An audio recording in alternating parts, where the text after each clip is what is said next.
All right, everyone, welcome back to Letters of Intent. I am your co-host Pankaj Raval, and I'm here today with my co-host Sahil Chowdhury. Sahil, how are you doing today?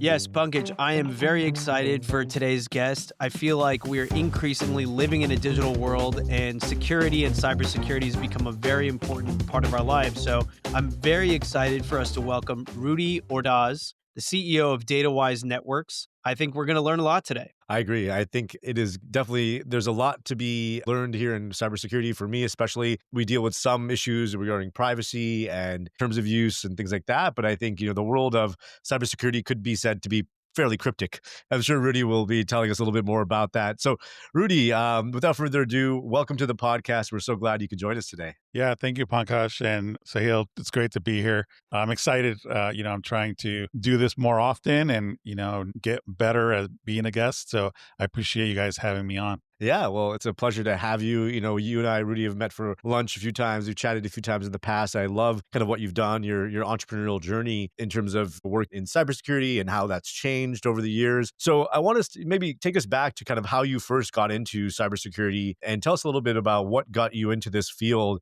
and maybe a little bit about how it's changed to where we are today. Yeah, definitely. I started, back in the late 90s. My first technical job was working at a help desk supporting a mainframe computer, which, that sounds like ancient history. But, there was a lot of a buzz and there was a lot of excitement around the challenges of Y2K, or what we thought were going to be.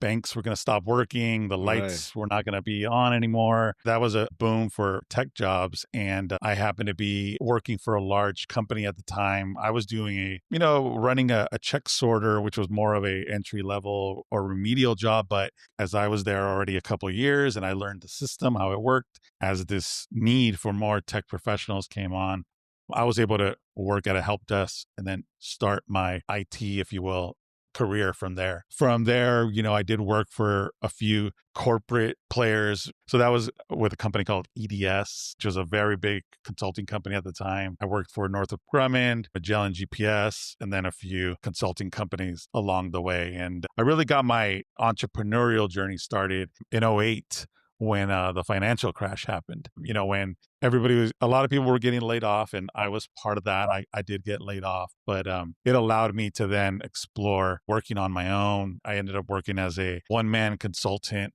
and I was working with small businesses, helping them with their IT. It was from simple tasks all the way to people were starting to go to the cloud and learning about cybersecurity. And so it was kind of a nice inflection and good timing for me to kind of start my entrepreneurial journey at that time.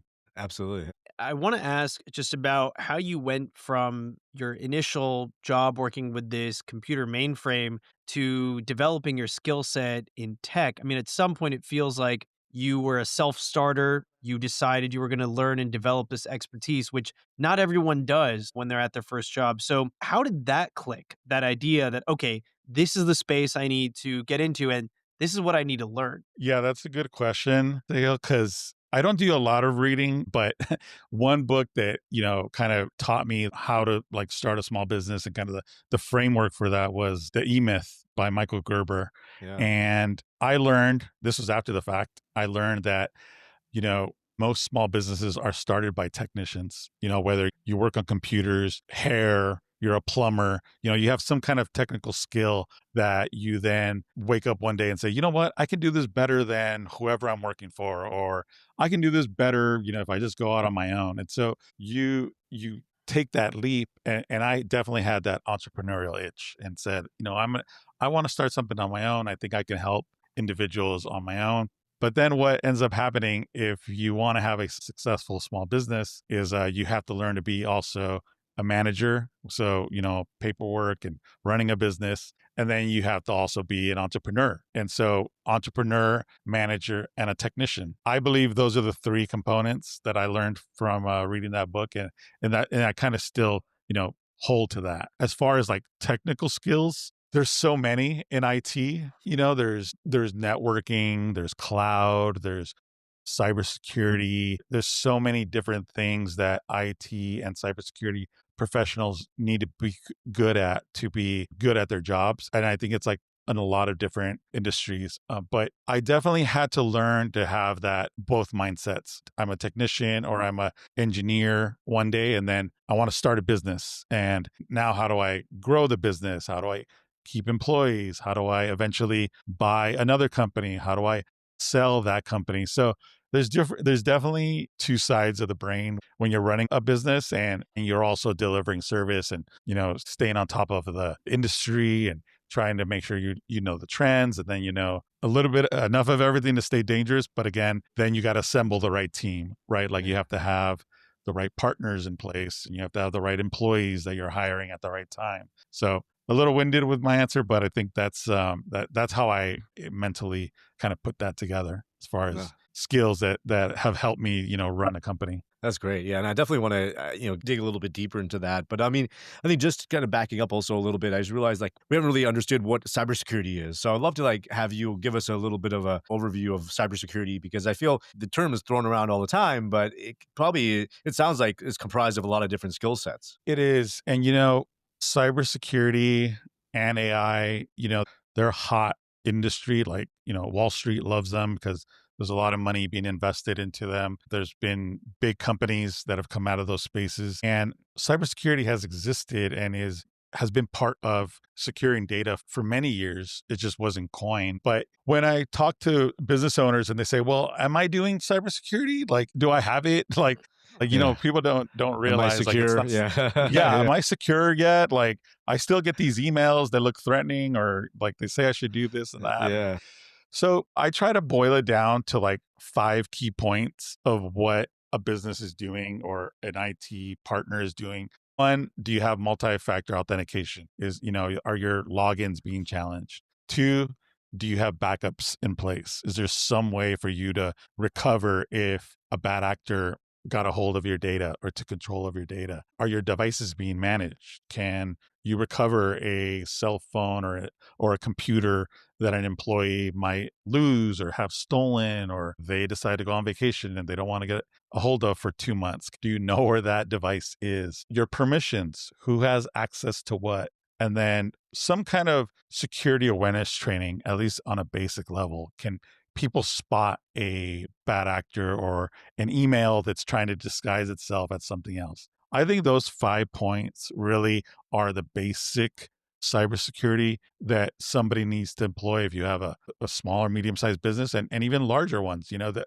we've come into mid-sized companies that don't have everything deployed across the entire enterprise. And sometimes it's because of resources or timing, or they just went through an M&A situation. And so they have disjointed networks and systems. So it can be a lot of different factors that not all of those things are deployed correctly and across the board, but we try to work with partners to make sure that on at least a quarterly basis, we're able to check in with their leadership and say, look, here's where you stand on your cybersecurity hygiene, and here are some of the challenges that we're still working through for you guys. Yeah.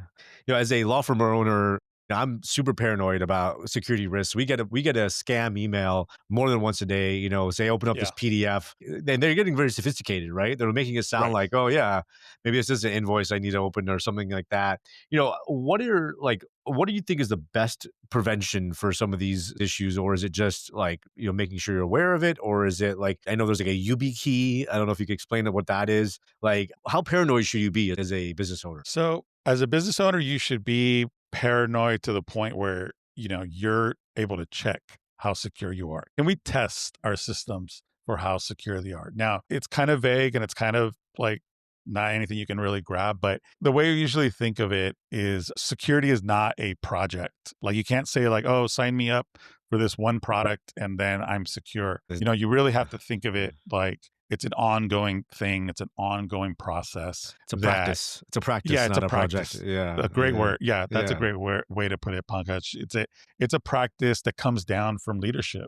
So if right. you own your practice, then it comes from the leaders, the partners, and saying, "Look, this is part of our culture. This is the way we do things." You bake it into your processes when new employees get set up or a contractor gets set up.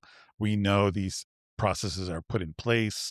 So it's an ongoing practice that you really want to have it as part of your strategy and part of your business. It should be another business system that you use. I love it.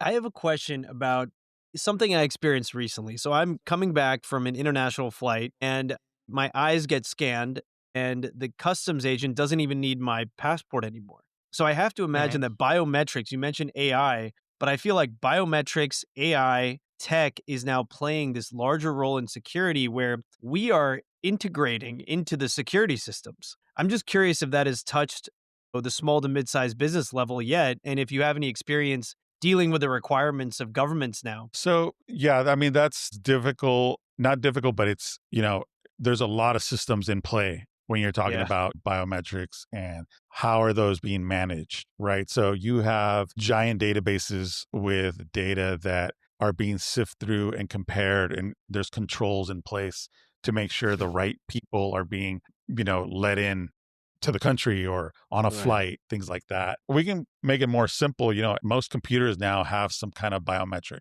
that are That's running, right. right? Yeah. So it's being built in to not only to protect an airplane or to protect a country, but it's being built in, your face recognition to unlock your phone, to your fingerprint to unlock Yeah. your computer nowadays, right? So it's no longer like a science fiction, or it's not like so out of the ordinary. It's just you're starting to use it and you'll see the importance of it as you're going about your day. And you're like, wow, like they're not going to let me onto this flight. If I look sick or maybe Right, I right. got a different haircut or something. But yeah, these are technologies that have existed now for years and are constantly being honed in. And like you're saying, AI is making a big push into help these decisions get made faster. Yeah. And that's really where we're seeing more of like, oh, this has AI and that has AI. And it's really, and I don't like to oversimplify things, but because I do talk to a lot of business owners and people that run companies, I try to make it correlate it with something more simple or something that you can relate to in your everyday life. Absolutely.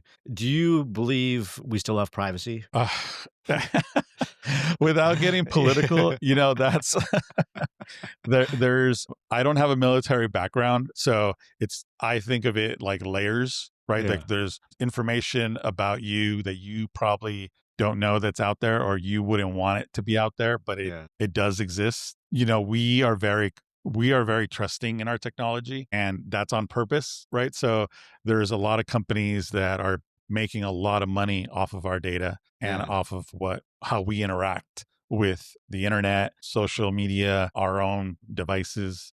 So privacy is one of those things that, think about it also this way. When you're in IT, you get the keys to the kingdom, right? Yeah. So I've always been in a situation where I get access to pretty much everything that I need to support, or if we need to engineer something, we get access to it as far as like at a company level. But then when you're talking about the public in general, you're now looking at a much bigger pool of, advertisers, government, for security, for national security. So there's layers of privacy I would say at each layer of those. So that's how I'll answer that And everyone has access to most of our information. It's just, you're relying on a system that has their controls in place, right? So yeah, We're absolutely. So trusting Alex Karp and Palantir. yeah, which for better or for worse, I don't know. yeah, Is knowing what you know, though, knowing what you know as a you see the sausage being made when it comes to cybersecurity, or you know what goes in the sausage. Is there something that you specifically do that maybe a lot of other people don't when it comes to protecting your own privacy, protecting your own security, cybersecurity? maybe what I personally do that I don't see a ton of people is I don't trust devices and technology like at face value. So I don't just unpack a device and just like, let me plug it in, put it on my network, and boom, I'm ready to go. Like I go through, I read what are the settings, what are the privacy settings, what network do I want to connect this to? Like I said, at the end of the day, most of our consumer devices are listening and using our data for advertising purposes. So I like to just, try to be as secure as possible. I didn't introduce devices to my kids in grade school level. I don't use like Alexa and Google on purpose in Hmm, my house, because interesting. just to try to limit the amount of devices that I use. But I know that they're around me. I know my phone. has data that, It's if listening. you and I go to have sushi together, eventually, when we are in proximity of each other, we'll probably be advertised to have sushi again. Which is So crazy. Yeah, which is Yeah. crazy. Yeah, yeah. yeah, yeah. So Yeah. our Wi-Fi, is used for advertising, and our devices that we don't leave home without them. So, and there's a term called shadow IT that we've been using for years. And, now people are using shadow AI. Like, are your employees using AI services that maybe you're not aware of and you want to discover them, and you want to make sure you have a company policy that determines how and when and what information you're putting into these services? These are concepts that most IT or technical people have had for years or used for years. It's just getting out more and more as technology just becomes so prevalent and so much part of our daily lives. So, who are the biggest perpetrators of these kinds of security breaches, and which industries are the most vulnerable? So anyone who is moving money or has the ability to move money is a target. So that's almost every business, right? You have something that is vulnerable to or susceptible to an attack. And who are doing this? There's so many. So I mean, we hear terms now like hacker as a service, or Wow. phishing as a service, where Wow. you don't even have to be the person that's doing this. You can pay somebody, pool those resources together. And if your job gets picked up and somebody pays some Bitcoin, hey, you just made money.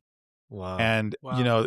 it's a whole industry that works on trying to extract money from every business, whether they're small, whether they're large. I mean, I can't tell you how many networking events I've gone to, whether it's local or national level, and people will pull me aside and say, we've had a cyber incident, or we've been hacked. And, it's your lawyer, it's your accountant, it's your CPA, like people that have very sensitive information. Yeah. So Yeah. it's not limited to anybody. And also, the bad actors you can't really pinpoint who they are, because they could be anybody who's looking to just make money, and anyone who has the skill to, run these types of campaigns against businesses. Wow. Yeah, that's crazy. It's a little scary too, right? I mean, to think, what's really out there and lurking, because yeah, it just takes one, email being opened, right? Or one document being opened to potentially expose your system. And also, people may be hacked and not even know about it, right? Like they could have been Right. hacked and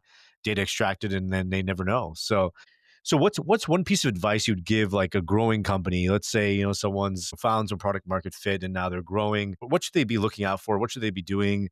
Should they be contacting DataWise? At what point should they be reaching out to you guys to make sure that they have proper security systems in place? Yeah, I'll say another point, Pankaj, that I think that people can remember is that, most breaches and most cyber incidences that happen, they're usually not caused by some genius hacker in a hoodie in a dark room, right? Like, they happen by, people exposing themselves through maybe not having the correct multi-factor authentication implemented. They're sharing passwords between employees, and they don't have a good password policy. So you set a password 3 years ago on a system that you just forget about, and you kind of, it's just mundane and Right. routine. Or you have old equipment, or you're trusting your employees to use their home computers to access your company data. So let's think of it of like, what defenses can you put in place? And, I gave a list of MFA, multi-factor authentication, backing up your data, you're managing your devices correctly, you have your permissions set for your network and your users, and then some kind of training, some kind of security awareness training, to where you send, a fake email to your employees, and you're like, oh, Susie clicked on it again. We better get her, make sure she does a little course on, what is phishing and why she needs to be aware of it. And why, if, you get a message, whether it's text or email, it says, send me, an invoice to so-and-so, you're asking questions. So Right. another part to that is have some checks in place for anyone in your finance team, that it's not just one person's job or only one process. It gets checked, and there's a second check to, if we're going to send out an invoice, there's more than one person looking at it, because we're putting in very sophisticated security products. But at the end of the day, employees and the human are who are the weakest link in this whole chain. So that's inevitably where it breaks down. Somebody that falls for social engineering, email, or a phone call or a text message, Yeah. and that's the human element of it. Yeah. So, in the age of AI, what is the biggest enhanced risk in terms of cybersecurity to, let's say, some of our clients, like small to mid-sized businesses? So you're asking about what are Like, AI risks? well, AI risks, or does the fact that people who are trying to penetrate your security systems, the fact that they have AI as a tool, how does that increase the risk dramatically, or does it? Is it not such a substantial difference? AI is now another avenue that we want to be aware of, and we want to lower the risk. So one of the things we say when to our clients and our partners, when they say, "Oh, why should we work with you versus working with another technology consulting company?" We tell them our job is to lower your risk. So we come in with the eyes and the lens of, how do I lower your risk on how you do your business using technology and your technology investment? So if you came to me, you said, I have a small law firm and we want to implement AI. Well, what's the business problem we want to solve? Are we trying to get your attorneys to not have to use an assistant and they can use AI? Or maybe they don't have to read, some of those case files that are pages and pages, and they can get a very good synopsis of it, and then they can make decisions and see where to go from there. So we definitely want to look at the business case, and AI is really, it's going to make us do things faster and help us make decisions. And some of the things that when I sit down with our clients and they ask me about AI, we let them know, you're not going to people are not going to lose their jobs because of AI. You're going to lose your job to somebody that knows how to use AI, and they're doing the job better than an employee. And really, So that's where we true. see the opportunity. So we want to lower risks. There are definitely bad websites and bad actors out there that might try to trick you into putting your information or have you log into a tool that, could have some adware or spyware, or, it's the same concept from the past. You wouldn't just go log into a new website not knowing what it is, but a lot of people still do. So ideally, your employees, you have some kind of policy in place that if you're doing task A, you use this service. That's the approved one for our company. That's why Microsoft says it's your co-pilot.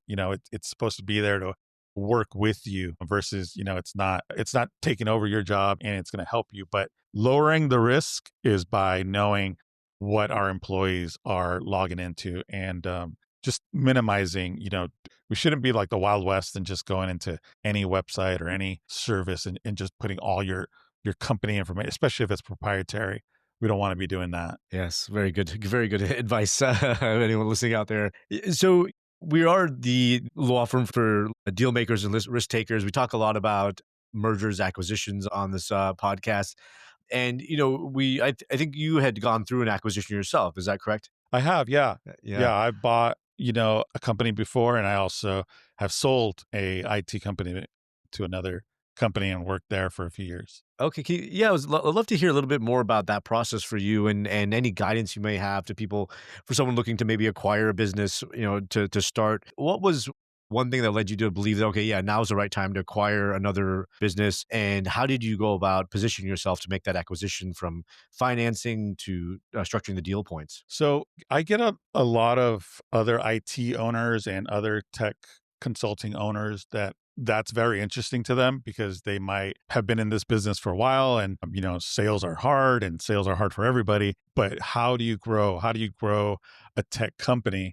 And acquisitions and any M&A, whether it's a merger or an acquisition, is a good way to get talent, whether it's like a key employee that you're looking for, or you want, a book of business. You're going to increase your book of business by whatever X, whether it's 10 clients or 100 clients, all of a sudden you've grown because of this M&A deal that happened. So what I usually say is start with what's your goal, right? So if your goal is to build a large company, that's much different than if you want to have a six-figure income and you don't want the headaches of regulation and you don't want to have a whole HR department, and you're like, I want to have a nice, couple $1 million shop, if you will, and I want to be able to go on vacation, and I don't want the troubles of having managers and a bunch of employees.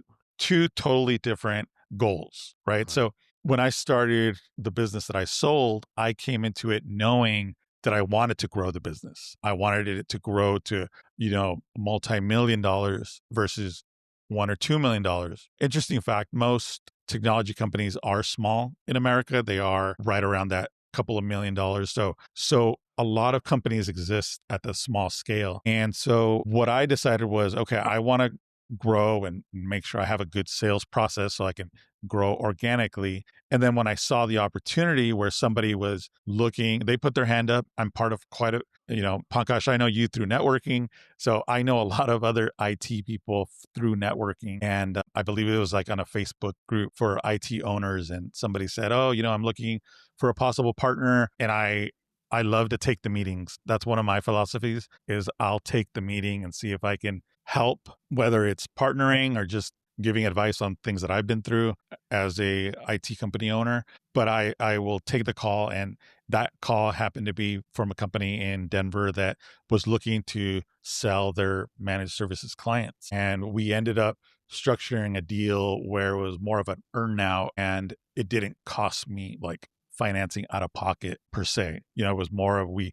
settled on, okay, you'll get X amount up front, and then you'll get, as that book of business grows, then you'll make Right. money this way. So that's another part of the M&A that I like to advise is that it doesn't have to be one way. It's great if you have several million in the bank or you already got yourself a loan and you're just out shopping like you would be at a mall. Right. But there's also other ways to acquire business. If you provide a service to another business and then eventually you figure out there's a synergy there, a lot of times you can hire that owner to work with you and they get something for their book of business, or they get an earn out or a rev share that could work in acquiring a book of business. And so I was able to do that. And then I grew my company, probably by 30% by one stroke of the pen. And so again, my advice is just what's your goal? If your goal is to grow, M&A is great. But if your goal is to have a simple, smaller business that doesn't give you headaches, then I don't think it makes that much sense to invest too much in the M&A journey. Yeah, I So love that. And I think it's a great insight, and I think something that people need to hear, because sometimes we just think, oh, we want to grow for growing sake, just like that's what you got to Right. do. But I think also understanding your why is so important for entrepreneurs and business owners. Like, Totally. why do you want Yeah. to grow? Like what is that going to do for you? How is that going to change your life? How is that going to help others? Like, what does that mean? So yeah, Yeah. great Is it part insight. of your vision? Is it part of what why you set out to start a business or to be an entrepreneur? when you sold your business, what turned out to be the most valuable assets? Was it IP? Was it contracts? Was it your relationships, your goodwill, your brand name? What was the most valuable part of that sale? When you sell a business, I have found that different buyers value different things. So, it's like your baby, right? Or like when you're selling your house, right? You're like, "Oh my God, my house is so beautiful and it works great for me and my family." And then a buyer comes in and is like, "Oh, I'll change it all if I buy this house." And you're like, Yeah. "What?" Like I've set this up perfectly. And it's like, yeah, well, it was set up perfect for you. And so people value different things. And to answer your question, it was the contracts and the book of business was what was valued at the end of the day Interesting. the most. That's what carried the most weight. So when other MSPs, managed service providers, ask me like, "Oh, what should I focus on?"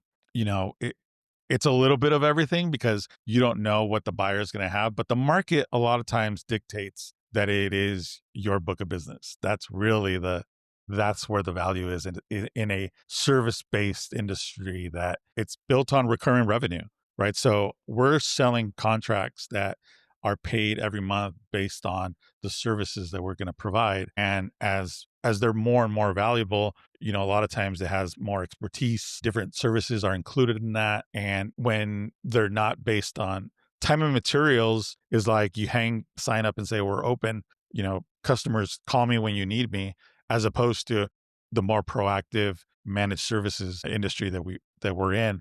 We're selling you a service that we're going to be ahead of this. We're monitoring your devices, your cloud environment. We're monitoring your cybersecurity. Our technicians are getting alerts to when, something happens, whether it's a security incident, someone's trying to log in from overseas and nobody's traveling. Someone needs to see that. So we're selling a proactive service versus a reactive service. And I think I'm glad you brought up that point, Sale, because sometimes people think, oh, I have 100 clients. It's like, yeah, but they're not in any kind of contract, or Right. they're not getting any kind of service on a regular basis that I would find them valuable. If you leave, they might say, well, I'm going to go, I don't know Rudy. Like, I don't know if he's going to be the same as, the last guy that I worked with. So it is difficult to know what that specific buyer wants to buy your business for, but through the process, you learn what's more valuable. And a lot of times the industry dictates its